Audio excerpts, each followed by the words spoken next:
Welcome to the Outside the Business Boxes podcast, where we're talking about how to ignite your business today for the future using systems for everything you do in your business to make your life, your employees' lives, and your customers' lives easier for you to ultimately enjoy your business and, of course, make more money. I'm your host, Chad Murray. Thank you for joining me here at Outside the Business Boxes podcast. I am Chad Murray, your host. Okay, so today I'm doing something special today, I think. I'm going to redo my first episode of the podcast. I'm going to update my new, not my new, but I'm going to update my my initial podcast. It talks a little bit about me and where I'm at, where I'm going, and what you expect out of this podcast. And so I am Chad Murray. I'll tell you my personal story really quick. I'm not going to go into long depth of that, but then it'll kind of give you the list of where you go from here, and how I became in the business and where I am today. And so to start off with, I was born in Texas, raised in Wisconsin, spent my summers, my parents got divorced back in Texas. Did that for most of my life. Met my high school sweetheart in 10th grade. We've been together ever since. We're been married 28 years. I have 5 beautiful daughters, 2 adoring, awesome son-in-laws, and a beautiful granddaughter. I did not have all of that when I first started this podcast. And so I was in the Army National Guard. I went to aviation school while I was in the Army National Guard. That was a weekend warrior type stuff. Did that. Got out of doing that. Went into restaurant management. That's where I got a lot of my numbers and a lot of. I started out to be leadership skills, but I got a lot of leadership skills when I was in the Army National Guard. So I am just now finishing a book. I think I have 1 or 2 more sessions with my ghostwriter. We pretty much have the book done. We're just cleaning it up and coming with the perfect ending to the book. I hope it'll be out, or it will be out. Hopefully, it will be out next year. It's called "Go Get Yourself in Trouble." I don't know the next tagline. It's "Go Get Yourself in Trouble: The Story of an Entrepreneur, a Service Business Entrepreneur." And so that's what it's called. That's where we're going with that. So anyway, I then was like I said, I was in the restaurant management business for a few years. Did really well. Was one of the youngest general managers they'd ever had. This is all that I had done before I was 21. And so we talk about Army National Guard, flunked out of college at the Spartan School of Aeronautics. Was a delivery driver, became a restaurant manager, did that for a while, and then I went in the Marine Corps. I got erroneous enlisted out of the Marine Corps after doing basic training or boot camp due to financial reasons, and I did not want to leave. They dragged and kicked me out. As a matter of fact, I almost got an Article 15 because I did not want to leave. I wanted to stay and become and all that stuff of being a Marine. So that did teach me a lot of lessons, though. God's going to send you your own direction, and you just got to play with it. We don't know where you're going, right? And so you want to plan it out. I planned on we went back to Mazio's Corporation, the pizza place, after I got out of the Marine Corps for a little while, and did okay. I really wanted to start my own business, so I ended up taking a leap of going into business for myself and moved down to Texas, where all the Murrays are, my dad's side of the family, and started washing windows. My wife and I were pregnant with our second daughter, and it was exciting. It was adventurous. It was, a young, at the time I was 24 4 years old, ready to really conquer the world. I didn't know aspirations on how big I wanted to be at that age. I had no idea what I could be. I just knew I didn't like working for other people, and I liked the idea that when I did my job, I got paid whatever I asked for, which was cool. And so I literally my first month I made like 26 or 2,800 bucks uh, of cold calling of just washing windows, which back in 1996, I guess that would have been or seven, whatever it is. I was that was pretty good money for your first little went out and did it on my own type of deal, and so um, I built it up over a few months, probably 3 or 4 months to around 5 or 6 thousand a month, which is about all I could do in the window washing business. And so I went to hire someone. And then from there, I hired him and kind of started growing the window washing business.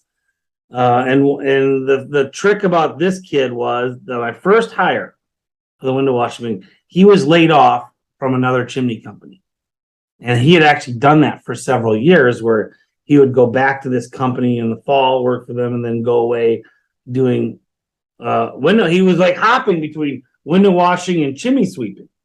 So he'd go find a company to wash windows for in the summer and spring and summer, and then in the fall and winter, he'd go work for the chimney sweep.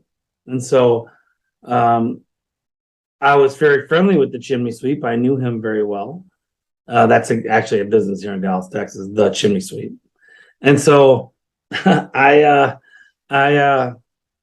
one day we just decided to look into it. And I mean, really, the rest is history. You want to read my book, the rest is history, and where I kind of went and started the business from there. But some of the struggles going through the business, some of the things, were learning how to scale the business. I went bankrupt with lost my appendix. Same time we had our third daughter. My wife was in the hospital for almost 2 months with her. Actually over 2 months, 9 weeks. And so anyway, just some troubling times, made some terrible decisions on advertising, ended up having to file bankruptcy. This was now 18. Yeah, this was 18 years ago now. And so my first, I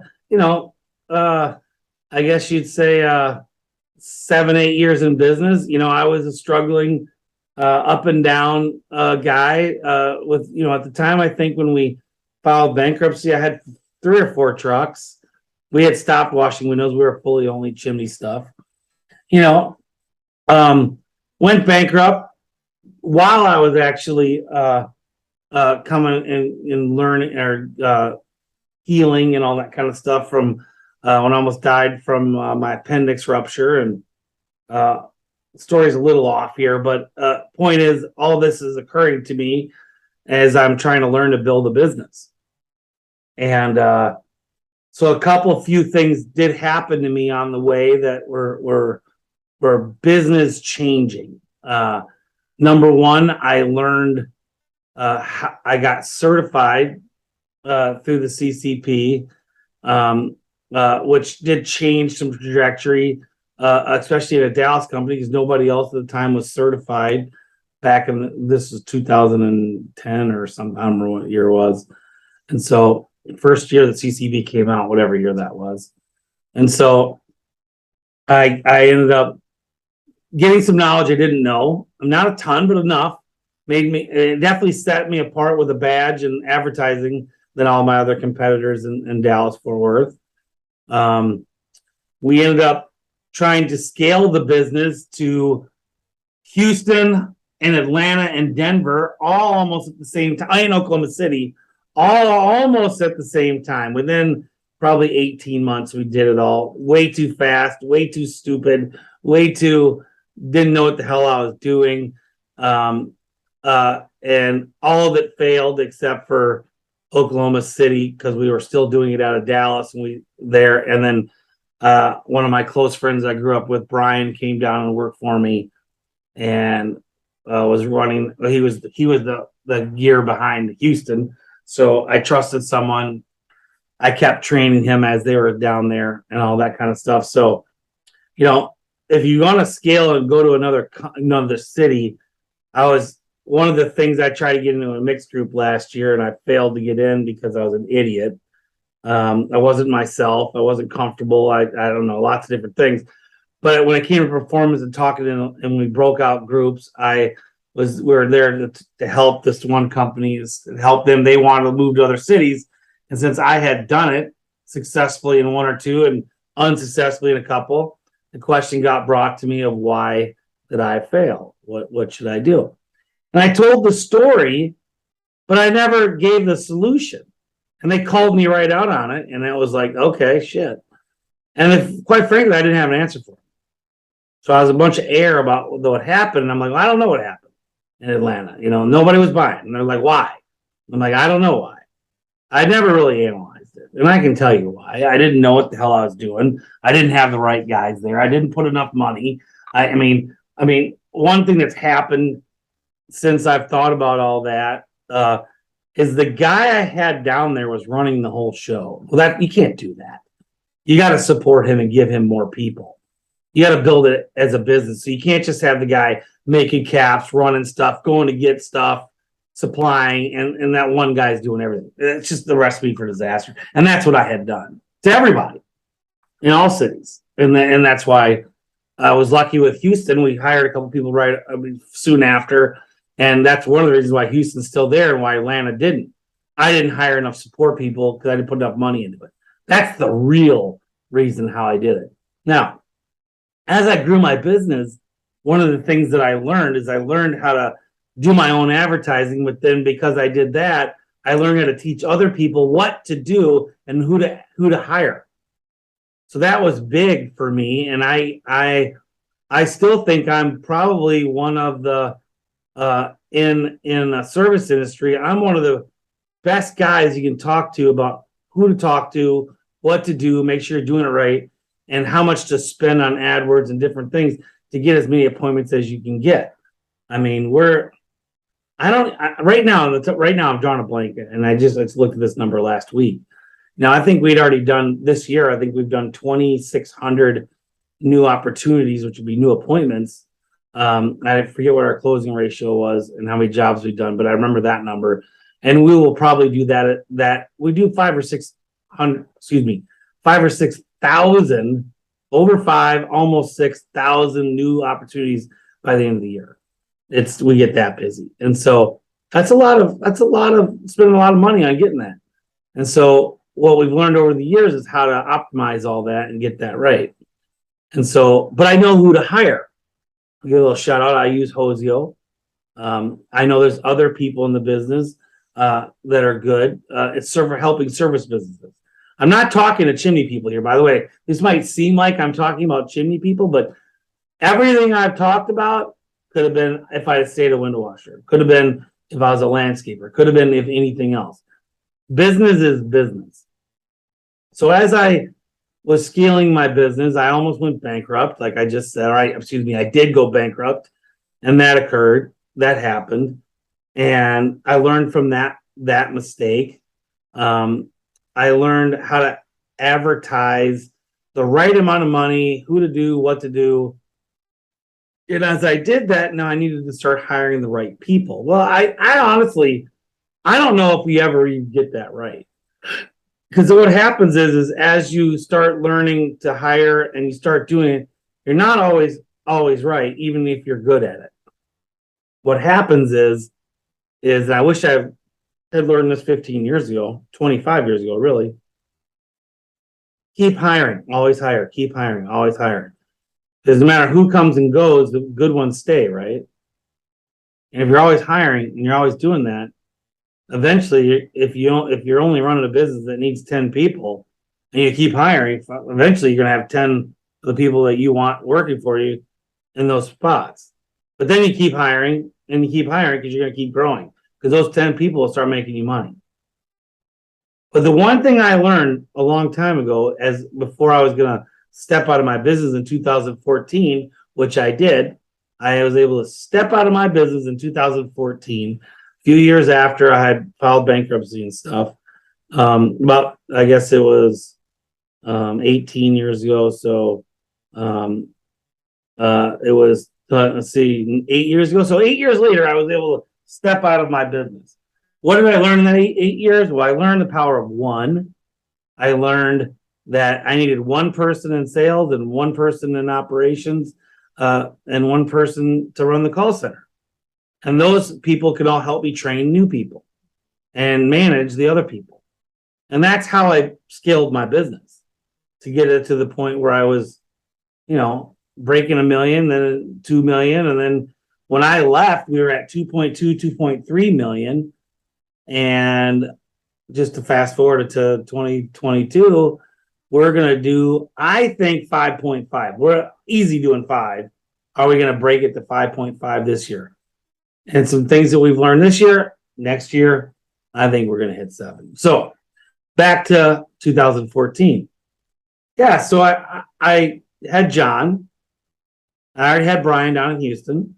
So I had John and Brian, and I have David in my my CFO who does the bills and watches the numbers and informs us of the numbers and all that kind of stuff. And so I already had David set up. Brian was doing great down in Houston, so I need someone to take over Dallas.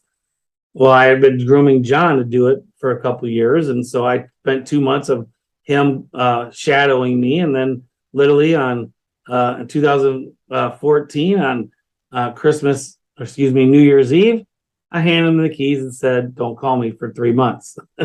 It's your baby." And I walked away. I called him 2 weeks later. I couldn't stay away that long, but it was a very limited phone call. How's it going? And of course, things were going well. He was adjusting still to, everybody. But the cool thing is everybody knew him, knew his capabilities, and he was trying to learn his own strength. It was actually a fun time for him, I think. And the business wasn't like being lost. It was still moving and grooving just like we had at the time. So if you've made it to 2 million, it is very possible to walk away with the right team. I did 2.2, 2.3. And it's just grown ever since. Now, you got to have those people in place that you trust and all that. I do have friends and family work for me. I know a lot of people say that's bad, and I don't recommend it, honestly, but I have it, and I wouldn't trade any of those for the world. And the reason why I don't recommend it is because you're not me. I have very strong relationship with people around me, and they also know that when you're at Master Services, you know your place. That includes my mother. I'm the boss. There's no pull mom on me, which by the way she has a few times. But everybody else, friends and family, daughters alike, and my wife, I'm the boss. I'm what says goes. Now I've had some interventions by some people before about some things that we may have started doing that we wanted to change. And you know what? I'm a good leader. I'm a growing leader. I'm still a growing leader. I teach leadership and I'm still growing, but I listen. I learned how to listen a lot more. I can talk. That's one of the reasons I have this podcast. Boy, can I talk, but I've learned a lot how to listen. And when you listen, you know how to ask the right questions. You know how to help people and guide people. When someone comes to you with a problem, don't try to answer the problem. Try to listen and ask a question. I'll tell you, that's just been a huge, huge thing for me. And it's still hard for me to do because I want to solve everybody's problems. I mean, I coach people, I want to solve the problem. But I've learned that if I solve the problem, it's funny how I get a lot more questions about the same problems coming at me in the future. Yet if I help you solve the problem and you solve the problem, I'll never get a question from you again. It's big. It's a lot to learn in life, even with your children. They come to ask you a question. What do? You ask them another question. Get them thinking.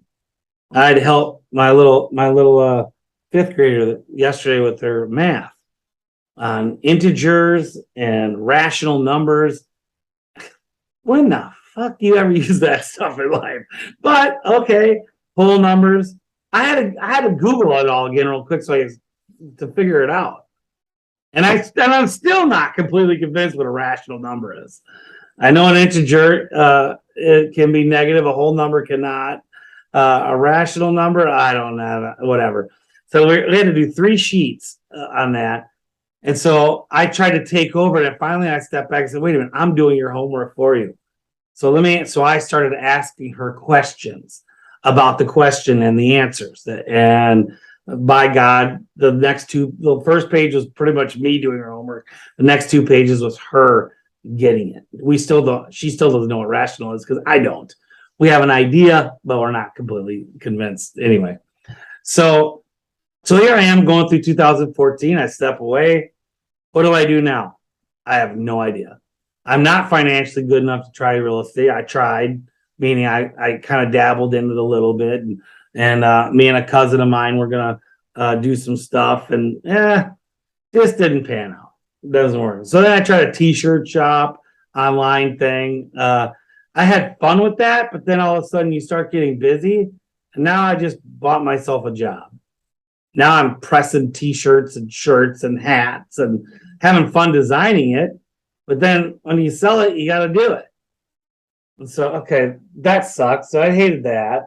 Stopped doing that. Just literally one day shut the doors online and turned it off. I was actually doing okay, to tell you the truth. It was called Krabby Daddy Designs. Krabby Daddy, meaning I'm father of 5 daughters, and they kind of labeled me Krabby a lot. So Krabby Daddy Designs was born. I don't think I've ever told this story on there, but yeah, I had Krabby Daddy Designs, and I did it for, I don't know, maybe a year. So what did come out of that, which was nice, is Masters does all its own shirts now. I know where I have an account to go get all the transfers. We have the account where I can make new designs and do different things, and we can do all our own hats and shirts. We don't do hats. I like to splurge on hats, but we do our own sweatshirts and all that kind of stuff and blah blah blah. And we have our own press, so we do it ourselves, and it saves us a shit ton of money to do it. The press only cost us, well, I bought it for $2,800, I think, $2,600, and we can press it all ourselves, and we do.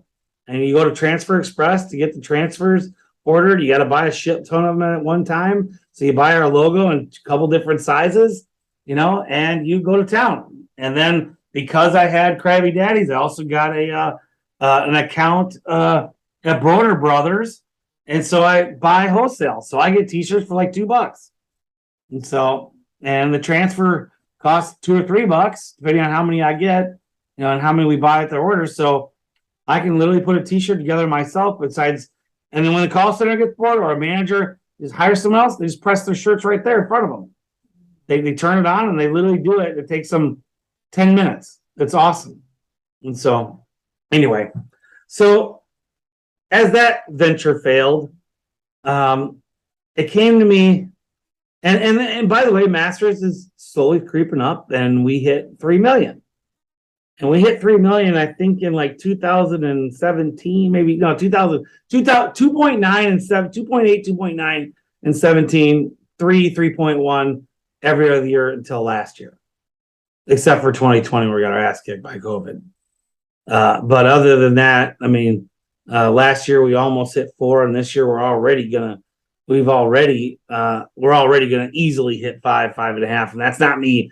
That is not me splurging or wishing. We are easily we're up as of 3 weeks ago $900,000 for the year, and that's before we even hit our fall season, which is what we do to make money. So anyway, here we are, and Masters is doing well. I'm interjecting. I'm still at this time training and hiring the salespeople, which some of that's going good, and most of it's going bad. They're doing good, but they're all crooks, and I didn't know how to really, I would hire them and train them, and you would literally get 3 weeks of training, and that'd be about it. How to do an inspection form and blah blah blah, and you go off. And then these guys, get paid a percentage and blah blah blah. So not the best scenarios, whatever. So as we kept turning those people over, I found Cody Whitwood. He came in the balls fire, everything roaring and growing, and he became sales manager. And now I still help with hiring a little bit, but I don't train. I don't do any of that stuff. And so along the way, I will say this: I've had 4 or 5 companies that the owners worked for me and started their own business, and now I even have grandbabies of them. I'm actually in I guess you'd say, mixed group or whatever you want to call it, with one of my grandbabies. It's funny, and so which is fine. It's okay. And I'm actually I had a phone call yesterday with another one, Sweeps and Ladders, not Tommy's, Sweeps and Ladders here in Dallas, with him, Paul, and that was a very nice conversation. We're gonna go have lunch next week, and so very, very good. And so anyway, so as we're growing, I needed we find so while those guys, I'm trying to keep the timeline. I'm doing terrible. I'm sorry. So 2016, maybe 17, here I am. We're scratching 3 million, hitting it, roughly stuck there for a few years. But when we first started hitting it, there was just something that we needed to do, and I didn't know what to do. And so I reached out. I didn't know anybody in the industry, not really. I reached out to Lindemans Chimneys, who are the largest chimney company in the world. I think the United States for sure, probably the world. And they're a distributorship too, so I buy from them. And I asked to talk to their general manager or the owner, and they gave me the general manager, which was fine, Mike Bodart. And I went and sat with him for a few hours in his office. And all he did was chat about my business and their business. And I came away from 3 or 4 tips that, if you know me, I'm an implementer. I don't wait. I don't go home to wait. I mean, literally, we were working on the tips. We drove to Chicago to see them, and we had put a little vacation in it for our kids. And then I did my 2 days with Lindemans doing different things, and a couple hours in his office talking to Mike Bodart. And on the way home, we were implementing everything of the tips we said. And my wife had an iPad, and we were just going nuts. And by the time we got home, I could get on my computer and get it all done. And we got better inspection process. We're ordering cameras to have cameras done. I mean, just all this different stuff that we weren't really good at or doing at all. And I went out in the field with all the guys. Our first camera inspection in the chimney industry at Master Services, I went out and did it with each guy I had, and we had 4 at the time, 3 in Dallas and 1 in Houston, sales guys, we call educators. And we sold, this was actually right before July 1st, 2016. We sold every single job that week, 100%. And the really thing that was crazy to me is because we were essentially an inferior chimney company before that. When we did our first scan on our first chimney, the first chimney I'd ever scanned in my life, there was a huge gap, broken tile up, and it was exposing the attic. It was so shocking because you could not see it from the eyes. And so you could not see it visually. It was camera only view. And it blew me away. Just 100% blew me away. Like, oh my God, I don't believe it. And so got a huge job out of that. Guy was selling his house. Anyway, point is, that's what I did. So if you want to take a takeaway from you, no matter what business you are, go find someone to talk to that has been there before. And I'm not talking coaching, mentor or whatever. Get it, go on the Facebook groups, follow that stuff, learn from these people, because I'm telling you, it amazes me how even now I have a group called Chimney World online. It's got just hit 1,000 members this weekend actually, and it amazes me. I see some of the questions that come by with some people that have been in business long enough. Why don't they do some stuff when they've been in business long enough? Most of the industry might even know them, yet they're not doing what everybody else is doing that's more successful than them. And then they question everybody that's doing it better. I don't get it. I mean, I would never question somebody who's got a way more successful business than me if they're doing it different than me. I'm not saying it would be 100% right for me. What I'm saying, as I see some of these stuff, it's like, well, I'm showing you how we do it. That's how we do it. And some of the stuff is definitely it should be done this way. Some of the stuff is definitely not proprietary, where you could do it maybe a little differently or something else. And some of the stuff is just why, you got to mold it to your own way. But it just blows me away that you see people that aren't doing it. And I don't know, just if you can tell, I'm rambling because it does bother me. I mean, so anyway, I come back from that and we just blow the company up. It starts going great. That was the year that we've never gone under 3 million until 2020 when we just did 2.8 because of what happened with COVID killed us. We weren't like a lot of other service companies. We actually got it handed to us. But we learned a lot from that. So what happened after that? Okay, so Cody came into the deal. And of course, I didn't just make him sales manager. I mean, he worked a couple of years before I made him sales manager. Then we made him sales manager, and it took a lot off of me to training. We started training guys way longer, having sales meeting twice a week. Cody even started a culture night where everyone can show up and do culture training. So you're talking about this whole wheel is moving, and it's moving without me. They're all doing it, and they're all growing it. And my salaries that I pay people have, I'm not going to say doubled, but they've gone quite a bit up. We've learned some things, and things start really, really going. So let's go to the fact that, okay, 2020. Well, it really was a kick in the face. I mean, it was nice. We got the PPP money and the EIDL money. So financially we were fine. And we kind of accepted the fact that most other service businesses were killing it, yet we didn't, which was okay because we got all that money. So I was like, okay, stupid move. In hindsight, I wish I'd have done what I did next year. And then again, this year, even more. So last year, coming out of 21 or going into 21, we had such a horrible spring and summer.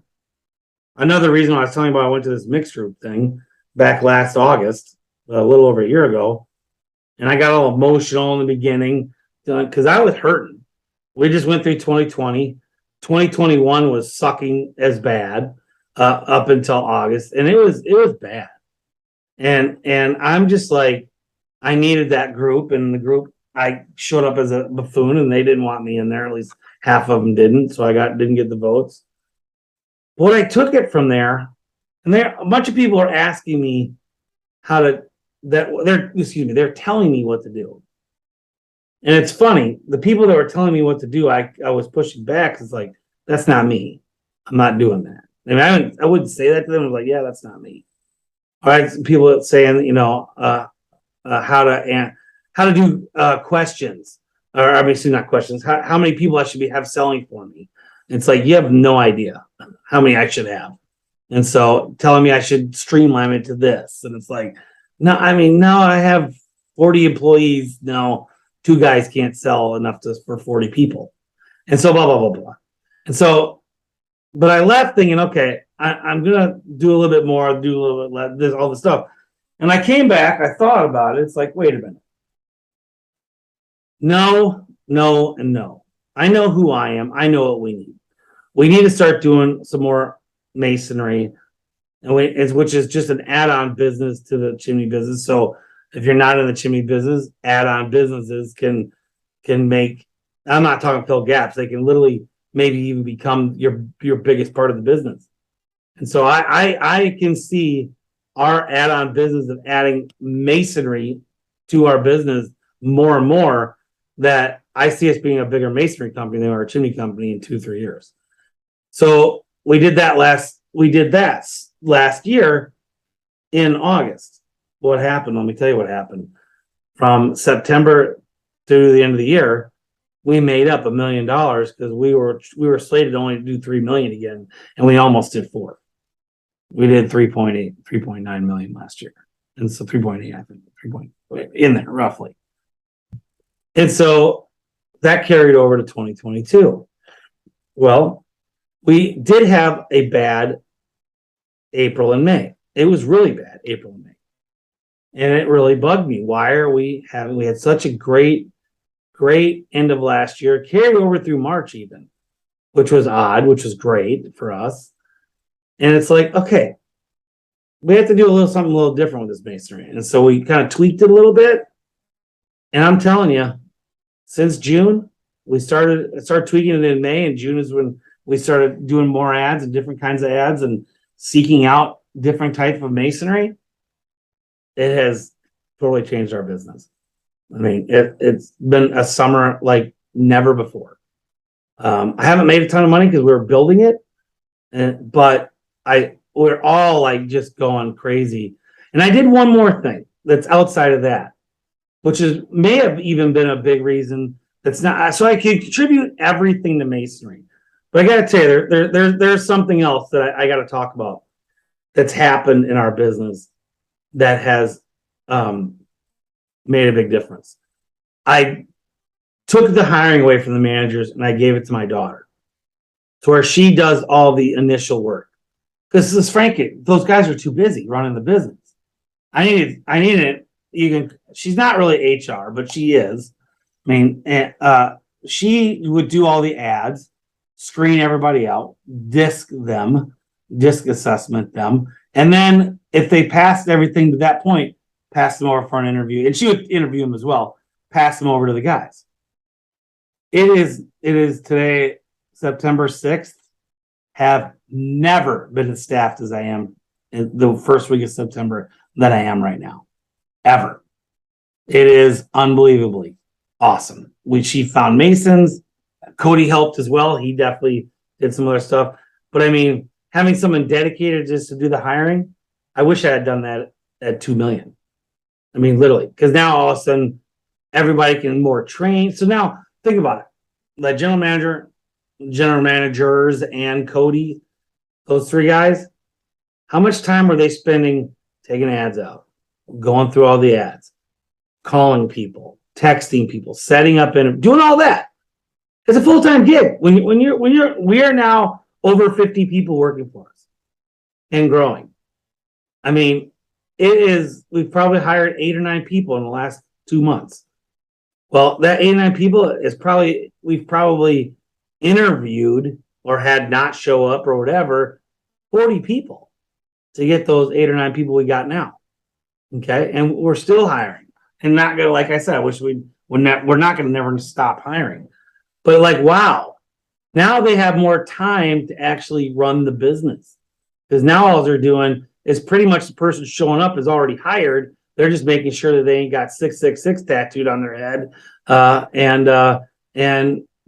they're hired because all the work has already been done. So they just got to make sure that they like them, which essentially, I don't think Cody's had a couple that he didn't like that got through the process, and that's okay. He has to manage them. That's fine. As a matter of fact, he's had 2 people, one person that I liked, and he didn't want to hire him.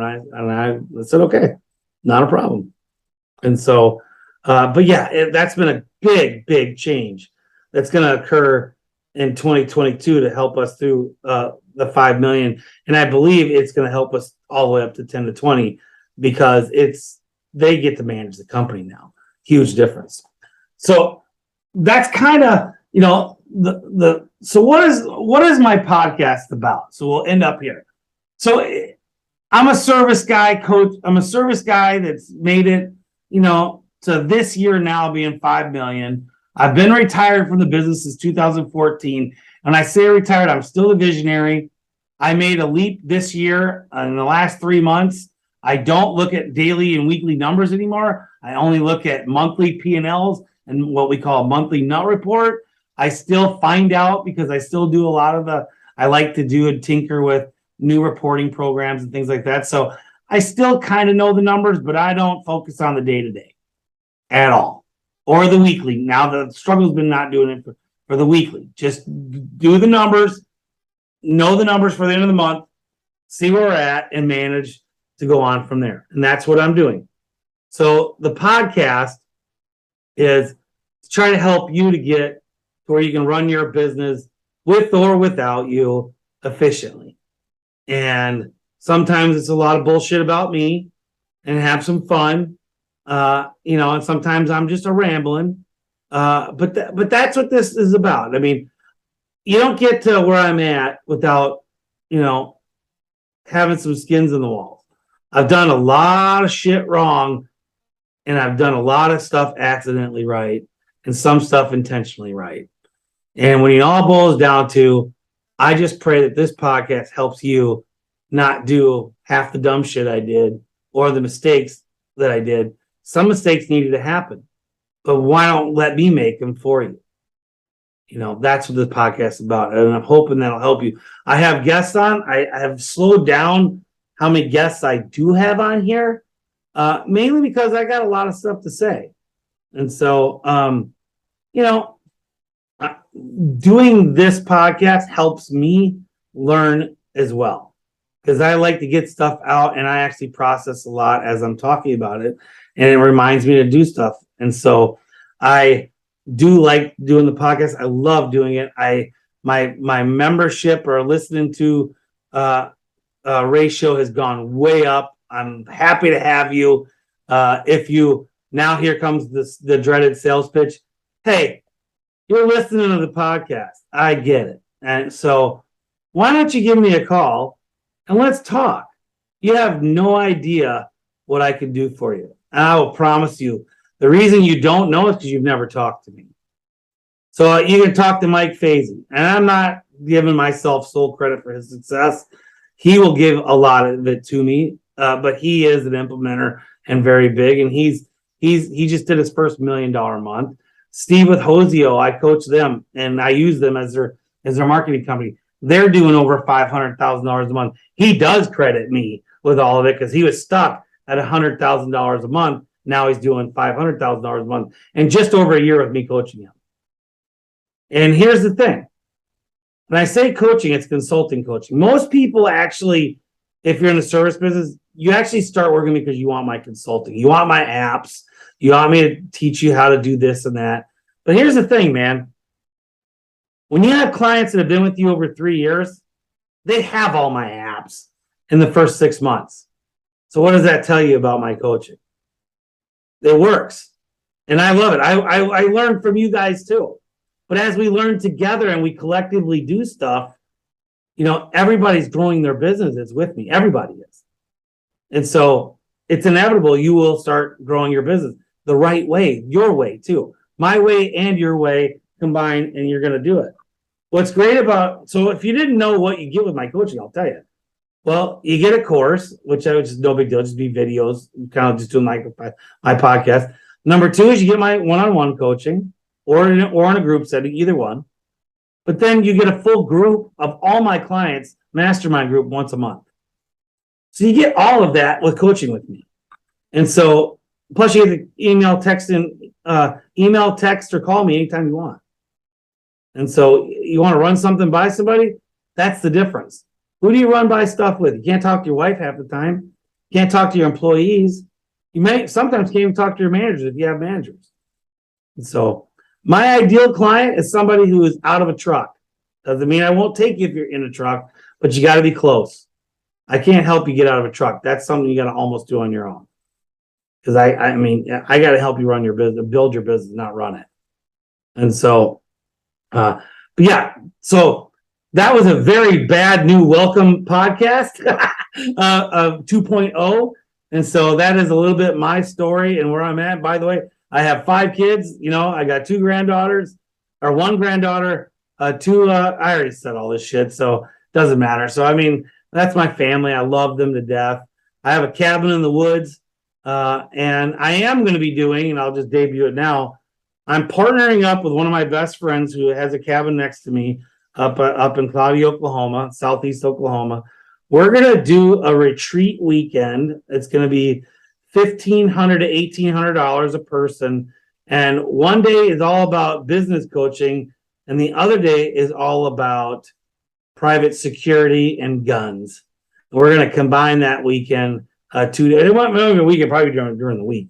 So it'll probably be like a Thursday and Friday. And if you want to stay the weekend, you can. And we're going to be doing that sometime early mid-spring of 2023.